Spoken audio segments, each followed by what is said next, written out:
ठीक आहे.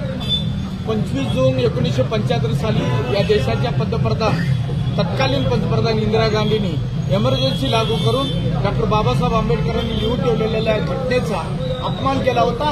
अपमान का, हत्या केली होती. कारण हुकुमशाहीचा एक नवा अवतार इंदिरा गांधीच्या रूपात या देशानं बघितला.